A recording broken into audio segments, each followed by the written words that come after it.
자, 오늘 하나님 교회는 하나님이 세우십니다 라는 제목으로 말씀을 드립니다. 자, 카드 하나 보겠습니다. 사진 보시면 자, 이것이 명함 크기의 카드입니다. 자, 영어로 No thanks라고 적혀 있습니다. 이 No thanks라는 것은 어떤 부탁이나 제안을 받을 때 아니요, 괜찮습니다. 아니요, 괜찮습니다. 아니요, 됐습니다. 어떻게 보면 정중한 거절을 하는 표현이 No thanks입니다.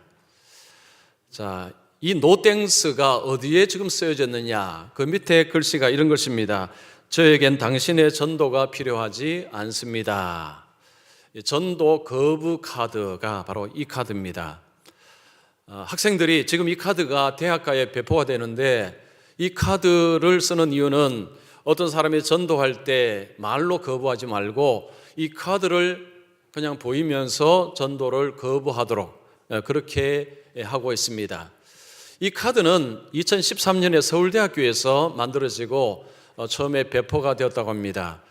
학교 안에서 강의실이나 아니면 도서관이나 식당이나 이런 데서 이렇게 전도를 받는 것이 굉장히 이제 불쾌하다는 거죠. 불쾌해서 말로 그냥 아니요, 싫습니다라고 하기보다는 그냥 카드 하나 이렇게 보여주고 전도를 거부하도록 그렇게 하는 것입니다. 이 카드에 이런 표현이 있다고 합니다. 저희는 종교가 없습니다. 쇠뇌로 얼룩진 울타리를 깨고 나와 세상을 둘러보면 신이 인간을 만든 것이 아니라 인간이 종교를 만들었다는 것을 더 감동적으로 배울 수 있습니다. 저희는 다른 사람에게 피해를 주지 않고 조용히 어떤 믿음을 갖고 사는 것까지 비난하고 싶은 생각은 없습니다. 그러니 저희를 괴롭히지 말아주세요. 네, 우리를 그만 괴롭혔으면 좋겠습니다 라는 것입니다. 자, 지금 우리가 사는 시대의 모습이 이런 모습입니다. 이건 꼭 대학가만 그런 게 아니고 길거리 전도를 이렇게 해보신 분은 아실 것입니다. 전도하면 이제 안 받죠. 그냥 안 받는 것이 아니라 굉장히 불쾌한 표정을 짓기도 하고, 그리고 받기는 받아도 이제 휴지통에 금방 집어넣든지 아니면 길거리에 그냥 버리는 그런 분들도 있습니다. 전도에 관한 불쾌감 이런 것이 지금 굉장히 확산이 되어 있습니다. 자, 이런 모습은 이 교회마다 이제 위기로 찾아옵니다. 이제는 전도가 어렵다, 전도가 잘 안 된다, 이런 이야기들 이제 많이 합니다. 전도가 잘 안 되면 그 다음에 일어나는 현상은 교회가 수가 이제 이 교인 수가 주는 거죠. 그래서 지금 대한민국의 교인 수가 계속 줄고 있습니다. 불과 얼마 전까지 1,200만 명, 아니 1,000만 명이라고 했습니다. 그러나 이제는 그렇지 않습니다. 이제는 800만 명, 700만 명, 이 800만 명도 이단도 들어가 있고, 그리고 이 이중교적도 들어가 있습니다. 이거 다 거품을 빼면 700만 명도 가능할까, 이런 이야기도 나옵니다. 그만큼 예수 믿는 사람, 기독교인의 숫자가 줄고 있다는 이야기입니다. 그래서 어떤 분들은 이제 걱정을 합니다. 앞으로 우리 대한민국의 교회도 유럽 교회처럼 교회에 들어가면 이제 노인들만 앉아서 예배 드리는 그런 교회가 되지 않겠나. 아마도 그럴 수도 있을 것 같습니다. 지금 이런 추세로 가면 언젠가는 생각보다 일찍 교회에 오면 젊은 사람들은 보이지 않고 그냥 어르신들만 앉아서 예배 드리는 이런 모습이 아마도 생각보다 일찍 올 수도 있을 것 같습니다. 자, 여기서 우리가 한 가지 꼭 알아야 될 것이 있습니다. 교회는 사람의 관점으로 이해하면 교회를 굉장히 잘못 이해할 가능성이 많습니다. 지금 이런 추세들, 이런 환경들을 보면 어떤 사람들은 이제 앞으로 교회가 없어질 것이다, 이런 이야기를 하는 사람도 있습니다. 교회가 사라질 것이다. 자, 그런데 저와 여러분은요, 이 교회를 생각할 때 인간적인 관점에서 교회를 절대로 판단해서는 안 됩니다. 자, 우리는 교회를 어떻게 봐야 되느냐? 교회의 주인은 하나님이시고, 교회를 세우시는 분도 누구시고요? 하나님이시고, 이 관점을 놓쳐서는 안 됩니다.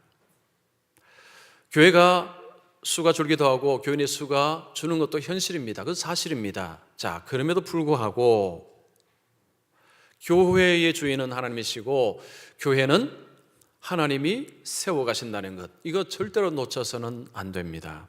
이거 놓치면 교회를 다녀도 부정적으로 교회를 보게 됩니다. 신문이나 아니면 들려오는 소식이 좋지 않은 소식 보면 이제는 교회 시대가 끝나서 이제는 우리나라도 교회가 이제는 아마 끝날 거야, 세상 하는 말에 동조를 할 수가 있습니다. 여러분, 그렇지 않습니다. 왜 그렇지 않느냐? 교회는 사람이 세우는 것이 아니라 교회는 하나님이 세우시기 때문입니다. 믿으십니까? 자, 우리 교회가 이제 54주년입니다. 54주년. 그리고 이번 주 토요일 날 임직 예배를 드립니다.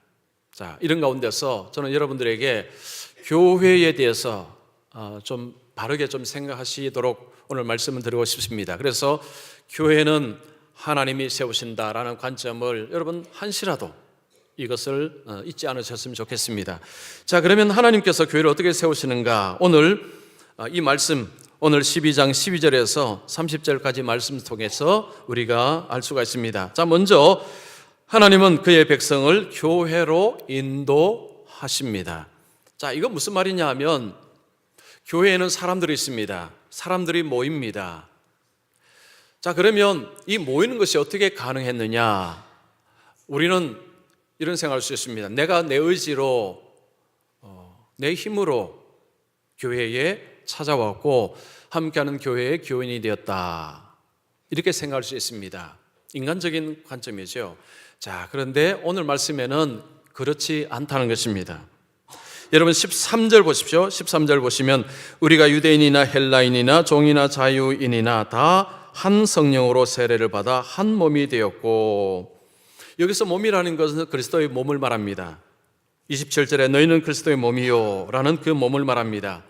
그리스도의 몸인 교회는 어떻게 형성이 되었느냐? 성령께서 사람들을 인도하셔서, 사람들을 모으셔서 교회가 잉태되었다, 교회가 세워졌다라는 것입니다. 성령 하나님이시죠. 자, 하나님께서 사람들을 통해서 사람들을 인도하시고 사람들을 모으셔서 이 땅에 교회가 되게 하셨다는 것입니다. 고린도 교회는 이 항구 도시에 세워진 교회입니다. 거기에는 이 각기 다양한 사람들로 교회인들이 구성이 되어 있었습니다. 주인도 있었고 종도 있었고 유대인도 있었고 헬라인도 있었습니다. 요즘은 우리가 모든 것이 다 평등사회이기 때문에 사실은 잘 이해가 되지 않지만 주인과 종이 교회에서 형제라고 이름을 부르는 것, 이것이 어떻게 가능하겠습니까? 집에서는 주인하고 종입니다. 그런데 교회에서는 뭐라 부르느냐? 서로 형제라고 부릅니다. 여러분, 이것이 어떻게 가능할까요? 이것이 인간의 힘으로 어떻게 가능하겠습니까? 이 일을 누가 하신다고요? 성령이 그 일을 행하심으로. 밖에서는 사람이 다르고 얼굴 색깔이 다르고 직분이 다를지라도 지위가 다를지라도 교회로 인도하심으로 서로 형제가 되게 하셨다, 교회가 되게 하셨다라는 것이 이 말씀입니다. 성령께서 우리 속에 역사하시는 가장 강력한 것은 예수님을 주라고 부르게 하는 것입니다. 고린도전서 12장 3절 하반절 보시면 성령으로 아니하고는 예수를 주시라 하실 수 할 수 없느니라. 성령이 우리 속에 역사하지 않고서는 누구도 예수님을 주라고 부를 수 없다는 것입니다. 2000년 전에 팔레스타인 땅에서 사셨던 그 예수님을 주님으로, 하나님으로, 구세주로 부를 수 있는 이 일이 어떻게 가능하냐? 사람의 머리로서는 불가능한 일입니다. 우리가 본 적도 없습니다. 만난 적도 없습니다. 그런데 그 예수님을 주님이라고 부를 수 있는 이유는 성령께서 우리 속에 예수님을 알게 하시고 예수님이 하나님의 아들이심을 알게 하심으로 예수님을 주라 부르시게 하는 것입니다. 그래서 예수님을 주님이라고 부르는 자들을 모으셔서 교회를 세우시고 교회를 통해서 하나님을 섬기고 교회를 통해서 훈련시키고 교회를 통해서 우리를 예수님을 닮은 자로 빚어가시는 일을 하십니다. 그래서 존 칼빈 같은 분은 교회를 어머니라고 표현을 썼습니다.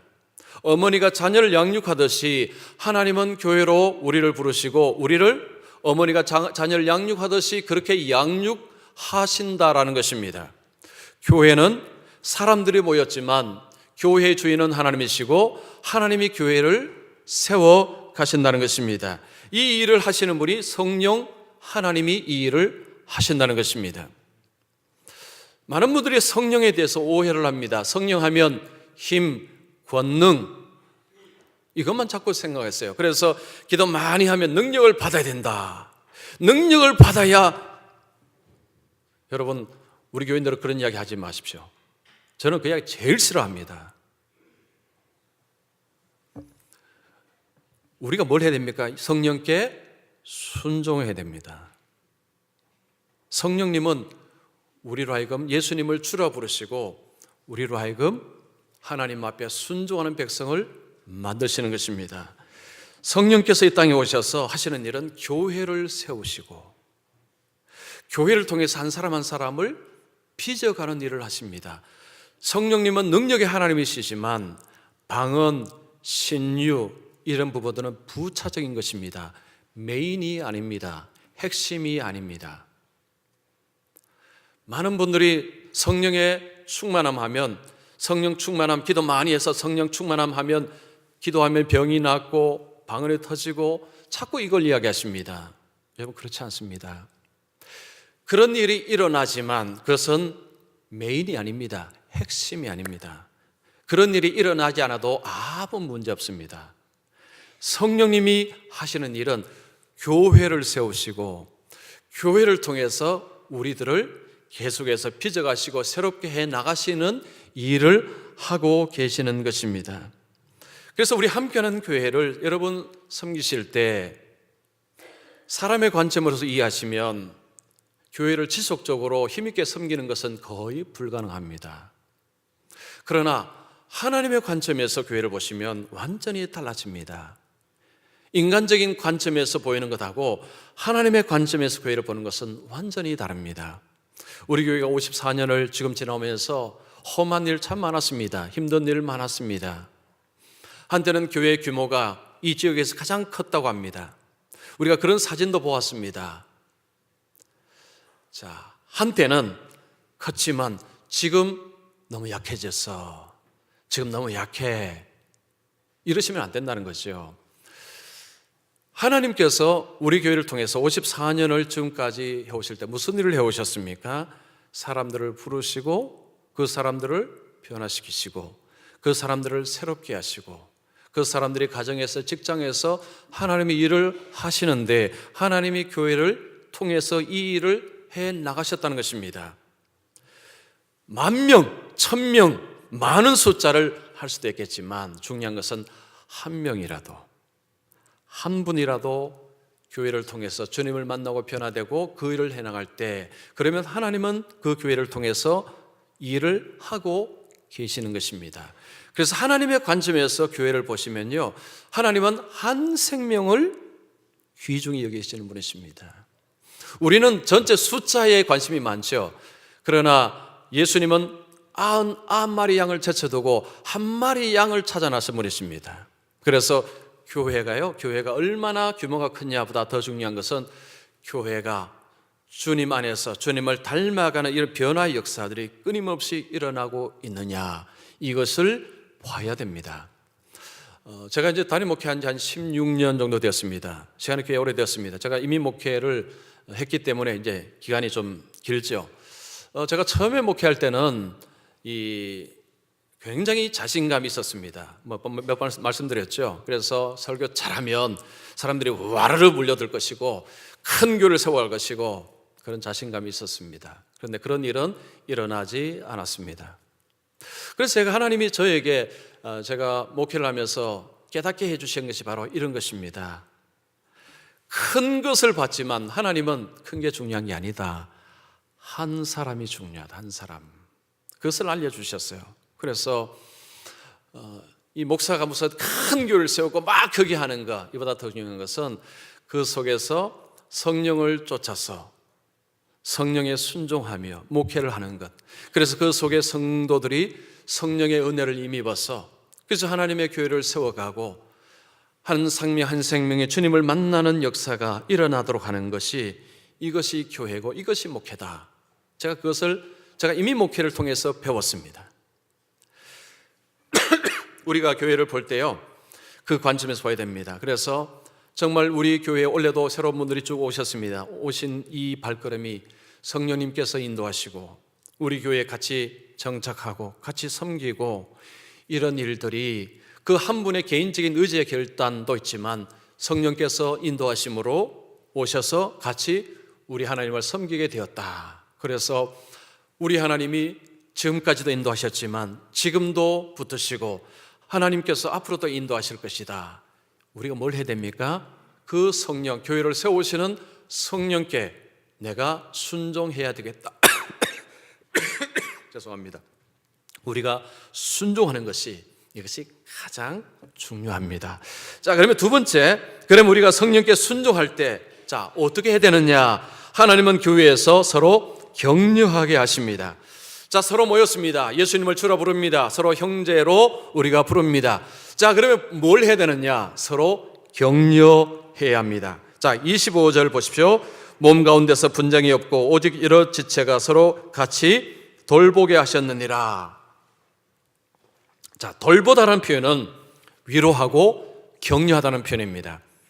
서로 모여서 서로 간에 위로하고 서로 간에 격려하는 것, 이것이 성령의 인도하심을 따라 하나님 앞에 순종하는 자의 아름다운 삶이라는 것입니다. 히브리서 10장 24절 25절, 자, 우리 같이 읽습니다. 서로 돌아보아 사랑과 선행을 격려하며 모임을 피하는 어떤 사람들의 습관과 같이 하지 말고 오직 원하여 그날이 가까움을 볼수록 더욱 그리하자. 여기 보시면 서로 돌아보아 서로 격려하며, 그래서 돌아본다는 것은 격려하는 것입니다. 주일날 우리가 모여서 예배하고 서로 대화할 때에 우리에게는 격려하는 것이 서로에게 필요합니다. 자, 우리가 모였을 때 격려할 수 있는 방식이 바로 작은 모임이죠. 여러분, 순모임, 뭐 오늘 전도의 모임, 아니면 뭐 성경무 모임, 자, 이런 모임에서 서로 간에 나눌 때에 그때 격려하는 나눔, 이것이 우리에게 필요합니다. 하나님께서 우리 인생에게 서로 격려할 수 있도록 주신 중요한 도구가 언어입니다. 말입니다. 말은 우리에게 엄청난 격려를 줄 수가 있습니다. 반대로 말은 우리를 죽일 수도 있습니다. 칼은요, 이 칼하고 말하고 비슷한 것이 있습니다. 칼이 의사의 손에 들어가면 칼은 사람을 고칩니다. 그러나 악한 자의 손에 칼이 들어가면 사람을 죽입니다. 말도 똑같습니다. 어떤 사람의 입에서 나온 말은 사람을 살립니다. 그러나 어떤 사람의 입에서 나오는 말은 사람을 죽입니다. 잠언 18장 21절에 그 말씀이죠. 죽고 사는 것이 혀의 힘에 달렸나니. 하나님은 우리에게 우리의 언어가, 우리의 말이 죽일 수도 있고 살릴 수도 있고, 어떻게 말하느냐에 따라서 사람을 죽일 수도 있는 엄청난 권능을 가진 것이 언어고 말이라고 이야기합니다. 자, 그러면 어떻게 해야 됩니까? 자, 에베소서 4장 29절 우리 같이 읽습니다. 무릇 더러운 말은 너희 밖에도 내지 말고 오직 덕을 세우는데 소용되는 대로 선한 말을 하여 듣는 자들에게 은혜를 끼치게 하라. 자, 우리가 교회에서 우리가 성도들과 대화할 때에 어떻게 하라는 것을 말씀합니다. 은혜를 끼치게 하라. 자, 여기에서요, 누구에게 은혜를 끼치게 됩니까? 듣는 자들에게.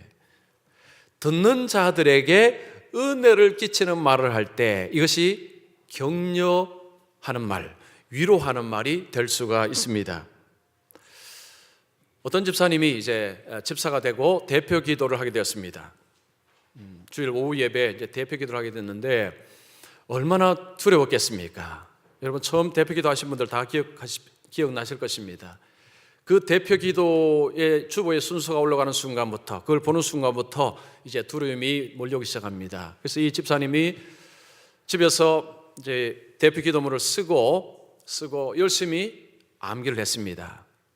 암기를 다 했습니다. 하고 이제 대표 기도 하려고 딱 마이크를 딱 잡는데 그때부터 머리가 하얘졌습니다.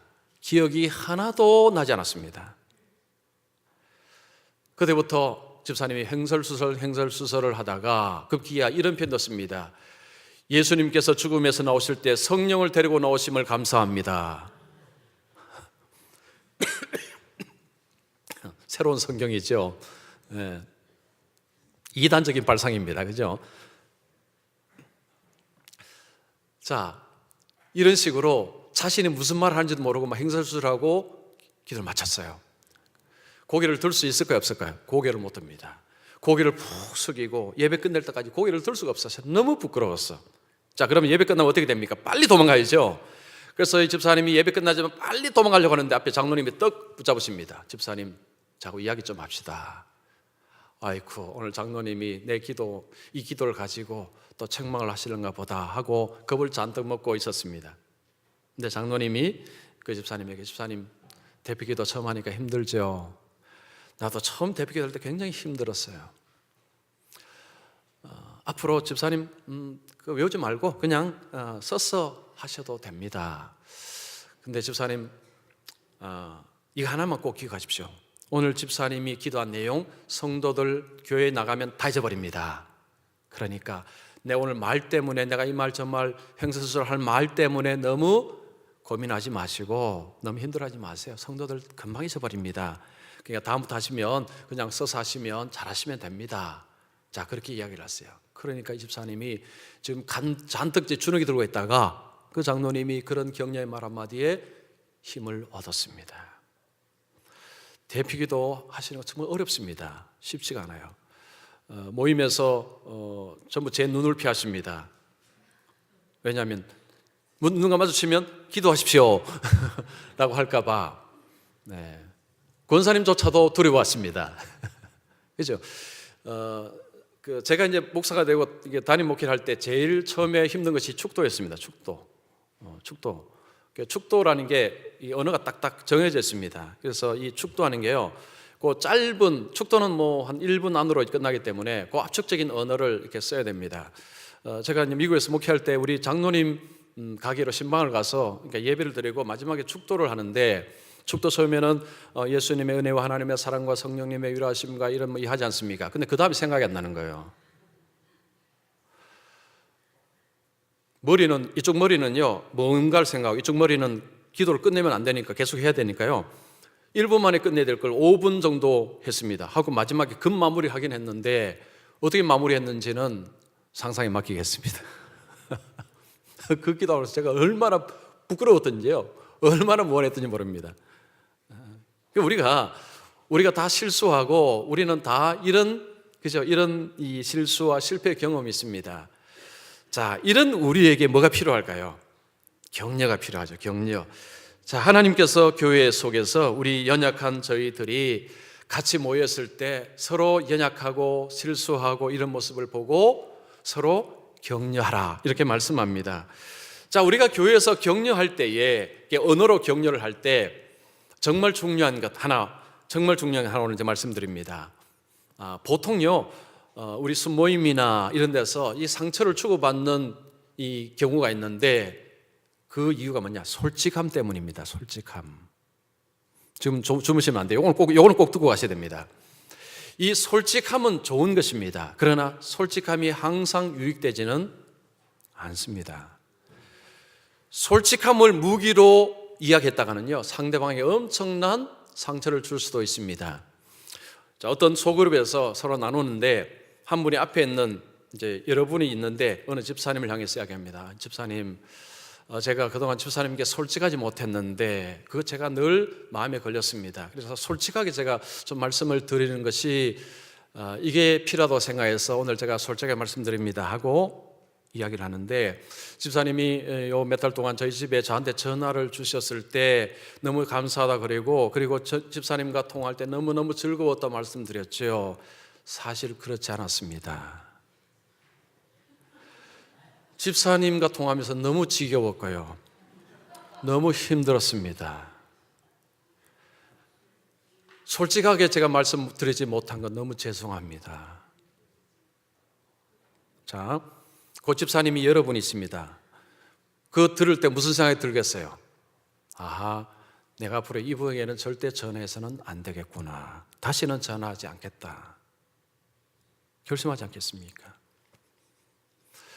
솔직함은 나눔에서 굉장히 중요해요. 그건 중요한 사실입니다. 자, 그런데 앞에 말씀에 뭐라고 했습니까? 듣는 자들에게 은혜 되게 하라. 저도 사실은 제가 이렇게 생각 없이 말하다가 상처를 드린 경험이 저도 있습니다. 우리가 누구든지 이 말을 하는 것이 정말 어렵습니다.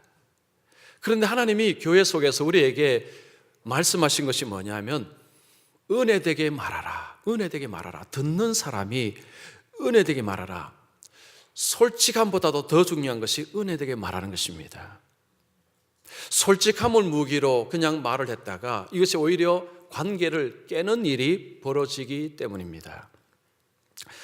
자, 우리는 어떤 부분에서 서로 교정도 하고 잘못된 것을 고칠 때 조언도 필요하고, 그죠? 충고도 필요합니다. 그럴 때 우리에게 필요한 것은 사랑으로 보자기를 싸서 거기에서 우리가 충고 조언을 해야 한다는 거죠. 자, 이럴 때 우리가 격려하고 은혜스러운 말을 할 때 우리 속에 주일날 교회에 와서 격려를 받으면, 그죠? 주일날 마치고 집으로 돌아갈 때 기분이 좋습니다. 그래서 제가 숙제를 드릴게요. 1부 때도 숙제를 드렸는데 여러분 오늘 꼭 한 분에게 격려의 한마디 오늘 꼭 하십시오. 격려하는 말 솔직하게 하지 마시고요. 그 말은 솔직하지 말라는 게 솔직함으로 핑계대지 마시고 격려의 말 하셔서, 그래서 격려를 여러분도 하시고 들으시고 가시면 좋겠습니다. 주일날 다 예배하고 집에 가셨는데 오늘 들은 말이 깊은 상처가 되어서 피를 흘리시면 안 됩니다. 그죠? 오늘 어느 누구한테 들었는데 그 말이 깊이 총알처럼 이게 떡 숨겨져 있었어요. 이것이 생각을 파고들고 누워도 생각나고 일어나도 생각나고, 이렇게 하시면 그 다음날 교회 오는 것이 너무 무겁고 아니면 다른 교회 가실 수 있습니다.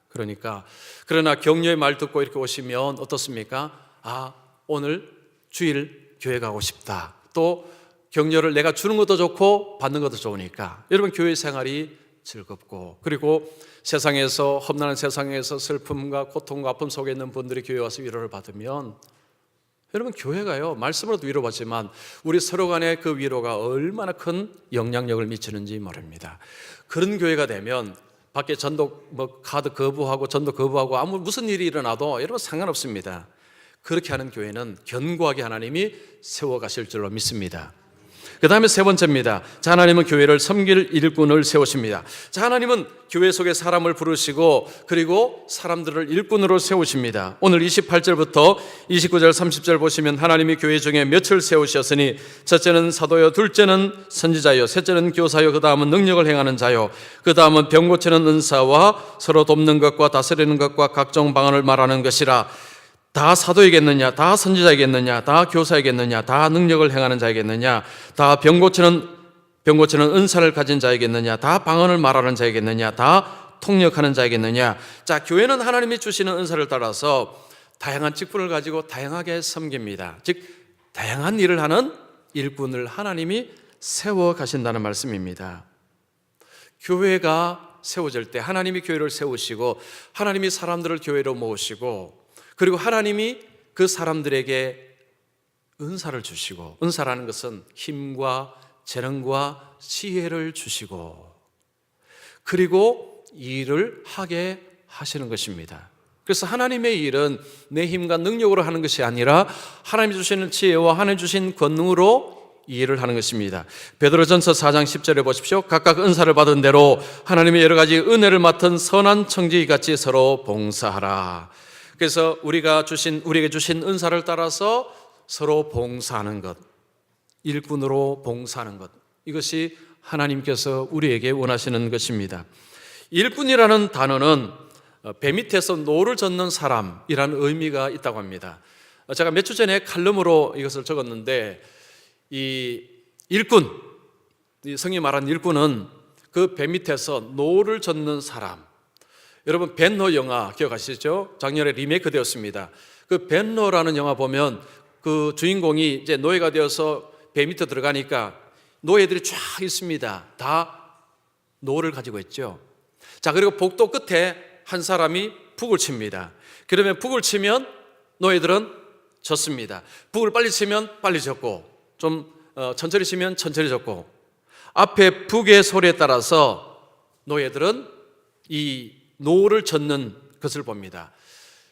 하나님께서 교회 일꾼을 세우실 때 일꾼이 뭘 하느냐, 그 북소리에 따라서 노를 젓는 것처럼 성령을 따라서, 말씀을 따라서 노를 젓는 사람, 이 사람이 바로 일꾼이라는 것입니다. 노를 젓는 사람은 바깥의 모습을 볼 수가 없습니다. 우리가 하나님을 섬길 때 하나님의 전체적인 계획을 우리는 알 수 없습니다. 그러나 우리가 해야 될 일은 분명합니다. 내게 주신 직분, 내게 주신 일거리, 이것 하면 됩니다. 그거 잘하면 교회는 하나님의 뜻을 따라서 제대로 갈 수가 있습니다. 하나님은 더디더라도 사람들을 통해서 일하기를 좋아하십니다. C.S. 루이스가 이런 이야기 했습니다. 하나님께서는 그분은 눈 한 번만 찔끔 감아도 모든 것을 완벽하게 하실 수 있다. 그런데 느리더라도, 실수하며 그르치더라도 우리더러 하라고 말씀하신다. 참 좋은 표현입니다. 우리는 실수도 하고 넘어지고 일을 그르치기도 하는데, 그런데도 하나님은 우리 보고 하라는 것입니다. 하나님은 말씀으로 완벽하게 다 하실 수 있지만 하나님은 그렇게 안 하신다는 거죠. 문제 많은, 실수 많은 저와 여러분들에게 일거리를 주시고 일꾼으로 세우시고 이 일을 통해서 영광스러운 교회를 이 땅에 세워가도록 하나님은 그렇게 하신다는 것입니다. 자, 그러면요, 하나님 앞에 누가 영광스럽게 쓰임을 받을 수가 있을까요? 그러면 하나님은 어떤 분은 쓰시지 않을까요? 제가 어떤 책을 보니까 이 하나님이 쓰시지 않는 7 유형이라고 글이 있었습니다. 한번 제가 말씀드릴 테니까 한번 들어보십시오. 자, 하나님이 쓰실 수 없는 유형 첫 번째, 운전석에 앉은 그리스도인. 운전석에 앉은 그리스도인. 여러분, 운전하실 때 이 운전석에 앉는다는 것은 내가 컨트롤한다는 이야기입니다. 그 차가 자기 인생입니다. 내 인생 내가 컨트롤하고 내가 인도하겠습니다. 하나님 좀 물러서 계십시오. 하나님 그냥 구경만 하십시오. 내가 알아서 하겠습니다. 이런 그리스도인은 하나님이 쓰시지 않는다는 것입니다. 예수님은 우리의 주인이십니다. 나의 삶의 인도자이시고 나의 삶의 주권자이십니다. 그러면 우리가 예수 믿으면 예수님 나의 삶을 인도해 주십시오. 나는 예수님의 뜻에 순종하며 살겠습니다. 이것이 예수 믿는 자의 모습인데, 근데 어떤 그리스도인은 예수님 그렇지 않습니다. 예수님은 뒤로 물러가 계시고 내가 내 원대로 하면 살고 싶습니다. 이런 그리스도인은 쓰시지 않는다는 것입니다. 두 번째는 안락 의자에 앉은 비평가는 쓰시지 않는다는 것입니다. 이것은 뭐냐면 편안한 의자에 앉아 계시면서 일을 하지 않습니다. 일을 하지 않고 비평만 합니다. 아이고 뭐 일을 저렇게밖에 못해, 저렇게 하니까 저렇게 되었지 하면서 앉아서 온갖 판단 비평을 하는 분들, 하나님은 이런 분은 쓰시지 않는답니다. 그 다음 세 번째는 절반이나 비었네 말하는 비관론자. 똑같은 것을 보면서 부정적으로 보는 사람들은 하나님이 쓰시지 않는답니다. 여러분, 교회를 보면요, 교회는 옳지 않은 부분들, 약한 부분들, 문제들이 있습니다. 어느 교회든지 겉으로는 위대한 교회라지만 막상 들어가면 문제는 다 있습니다. 자, 우리가 교회를 섬길 때 문제만 보면요, 그러면 교회를 섬길 마음이 생기지 않습니다. 부정적으로만 보면 교회 속에 일할 마음이 하나도 없습니다. 부정적으로, 비관적으로 보는 사람을 하나님은 쓰시지 않는답니다. 그 다음 네 번째는 세속적인 마음을 가진 사람들. 이 세속적인 마음을 가진다는 것은 모든 삶의 사고방식의 기준을 세상의 흐름을 따라 사는 것입니다. 하나님의 말씀이 기준이 아니고 뭐 사람들 다 그렇게 하는데, 다른 사람 다 그렇게 하는데 라고 생각하며 사는 사람을 하나님은 쓰시지 않는답니다. 요즘 어떤 드라마 보니까 동거를 굉장히 예찬하는 그런 드라마가 있더라고요. 자, 그런 걸 보면서 결혼하기 전에 동거도 한번 해보는 것도 좋지, 동성애 뭐 다 그 라이프 스타일 아니냐, 뭐 개인 취향 아니냐라고 하면서 세상의 흐름을 긍정하고 그 흐름을 받아들이는데 교회는 다닙니다. 이런 분을 하나님은 쓰시지 않는다는 것입니다. 성경 말씀을 삶의 절대 기준으로 삼고 말씀을 붙들고 살아가는 사람을 하나님이 쓰신다는 이야기죠. 그 다음에 다섯 번째, 교회에 불만을 가진 사람들. 교회 속에는요, 교회에 대해서 이런저런 불만을 가진 분들이 계십니다. 그분의 입에서는 항상 교회에 대한 불만, 김원동 목사 말이야, 이 설교가 영 아니야, 이런 이 불만, 이런 불만들이 입에서 나옵니다. 하나님은 그런 분을 쓰시지 않는다는 것입니다. 그 다음에 여섯 번째, 소심하고 겁 많은 사람들. 하나님의 일을 할 때 겁을 먼저 먹어버립니다. 겁먹어버리는 거죠. 이거 하면 손해 많이 보는데, 이거 하면 여러 가지로 어려운데, 이거 하면 비난받는데 하면서 미리 겁을 먹고 하는 이런 사람들을 하나님은 쓰실 수가 없다는 거죠. 비난 받을 수 있습니다. 욕 먹을 수 있습니다. 성경은요, 하나님 일하다가 핍박받는 거 당연하다고 했습니다. 자, 그럴지라도 하나님께서 원하신다면 내 한 몸 한번 던져보겠다 하고 그 일을 하는 사람을 통해서 하나님은 일하신다는 것입니다. 그 다음에 마지막 일곱 번째는 게으른 관중입니다. 게으른 관중을 통해서 하나님 일하시지 않는다는 것입니다. 자, 경기장에 가면 관중들은 앉아서 구경하고 선수들이 뜁니다. 그렇다는 거죠. 교회에서 앞에서도 비슷한 편이지만 여기서는 아무런 반응을 보이지 않습니다. 그냥 보기만 보는 거죠. 자, 이런 모습으로는 하나님 앞에서 쓰임을 받을 수 없다는 것입니다. 자, 그러면요, 왜 우리가 하나님의 쓰임을 받아야 될까요? 왜? 저는 이 질문이 참 중요하다고 생각합니다. 왜 하나님께서 나를 좀 쓰시면 좋겠다, 내가 하나님의 쓰임을 받았으면 좋겠다. 왜요? 저는 이런 그 말씀들을 들으면 제가 자주 말씀드릴 수 있죠. 하나님 앞에 쓰임을 받는다는 것은요, 창조주 하나님의 손에 쓰임을 받는다는 것은 일단은 영광스러운 것입니다. 하나님 앞에 내가 얼마나 많은 복을 받느냐를 차원을 떠나서 그 하나님의 손에 쓰임을 받는다는 것 자체는 굉장히 영광스러운 것이고 말로 설명할 수 없는 만족과 기쁨과 행복을 맛보는 것입니다. 이 일을 하면 내가 무슨 돈을 많이, 하나님이 돈도 많이 주시고 또 건강도 주시고, 물론 하나님이 그렇게 하실 때도 있지만 그것은 뒤의 문제고요.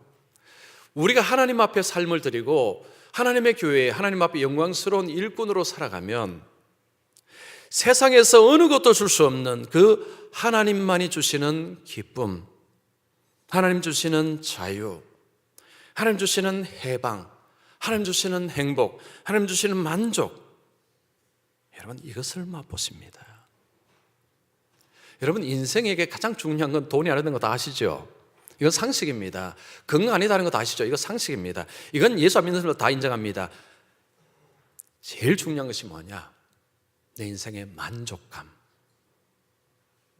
이 속에서의 기쁨, 그 속에서의 마음 속에서의 평안, 이게 제일 필요하답니다. 근데 이거 어디서 오느냐? 하나님께로부터 옵니다. 믿으십니까? 조심하면 안 됩니다. 이거요, 우리가 못 만들어냅니다. 아무리 열심히 일하셔도 못 만들어내요. 이건 하나님 주실 때 하나님 안에서 얻을 수 있는 것입니다. 우리가요, 하나님 앞에 하나님의 영광스러운 하나님의 교회에 우리 자신을 드리고 하나님의 예를 우리 자신을 드릴 때 그 할 때 하나님 주시는 그 엄청난 선물 끌어미, 그것을 누릴 수 있습니다. 우리 함께하는 교회가 이제 54주년을 넘어서서 나갈 것입니다. 여러분 이 속에서 영광스러운 일꾼으로 쓰임 받으셔야 하지 않겠습니까? 관중으로 남으셔야 되겠습니까? 구경꾼으로 남으셔야 되겠습니까?